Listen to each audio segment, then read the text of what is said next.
Hello दोस्तों, exam times D के YouTube channel में आपका स्वागत है। आज हम लोग देखने वाले हैं BSc third year physics group A major second paper, और जो कि हुआ है 2024 में। तो यहाँ पे लिखा हुआ है BSc third year examination 2023-24 major new education policy physics paper second group A. Topic का नाम है solid physics and electronics. Time allowed 3 hours, maximum marks 70। Note दिया गया है सभी तीनों खंडों के प्रश्न निर्देशानुसार हल कीजिए। अंकों का विभाजन खंडों के साथ दिया जा रहा है। खंड आ यानी कि सेक्शन ए में अति लघु उत्तरीय प्रश्न पूछे गए हैं, यानी very short answer type questions. और इसमें नोट दिया गया है निम्न 4 प्रश्नों में से किन्हीं 2 प्रश्नों के उत्तर दीजिए। प्रत्येक प्रश्न 3 अंकों का है। प्रत्येक प्रश्न के उत्तर की अधिकतम सीमा 50 शब्द है। जिसमें कि पहला प्रश्न पूछा गया है AMPRI का पूरा नाम क्या है और कहाँ स्थित है।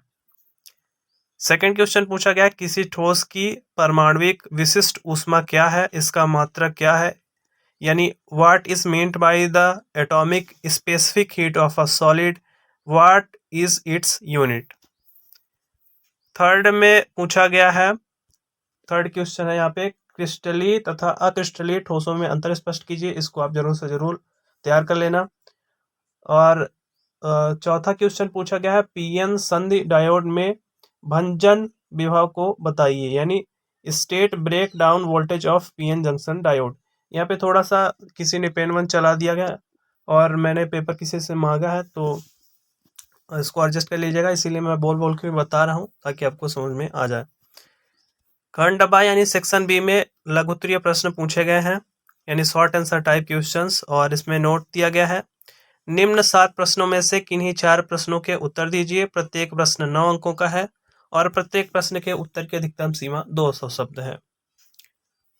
जिसमें कि प्रश्न क्रमांक 5 पूछा गया है व्युत्क्रम जालक के गुणों एवं महत्व को समझाइए, यानी explain the properties and significance of reciprocal lattice. Next है क्वेश्चन नंबर 6, ड्यूलोंग तथा पेटिट का नियम क्या है, इसकी कमियों को समझाइए, यानी what is Dulong and Petit's law, state is limitations. Next है क्वेश्चन नंबर 7, और जिसमें पूछा गया संक्षिप्त टिप्पणी लिखिए। 2 टॉपिक दिए गए हैं यहाँ पे, फोनोन की अवधारणा और बिलवा क्षेत्र, इन दोनों पर टिप्पणी लिखनी है क्वेश्चन नंबर 7 में। नेक्स्ट है क्वेश्चन नंबर 8, जेना डायोड की कार्यविधि आवश्यक अभिलाक्षणिक वक्र द्वारा समझाइए, यानी explain the working of zener diode with its characteristics curve.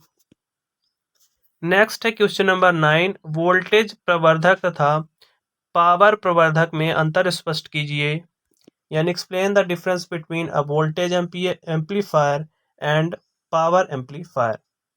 Next है क्वेश्चन नंबर 10, कोलपिट दोलित्र की कार्यविधि समझाइए। इंपॉर्टेंट क्वेश्चन है क्वेश्चन नंबर 10, यानी explain working of Colpitts oscillator.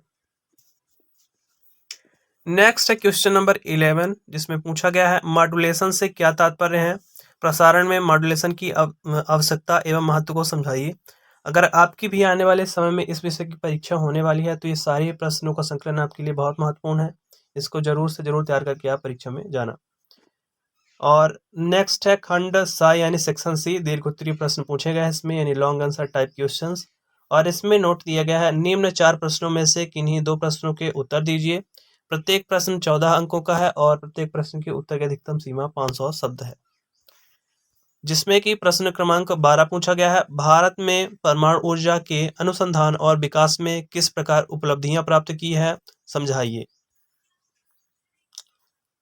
यानी explain achievement have been made in the research and development of nuclear energy in India.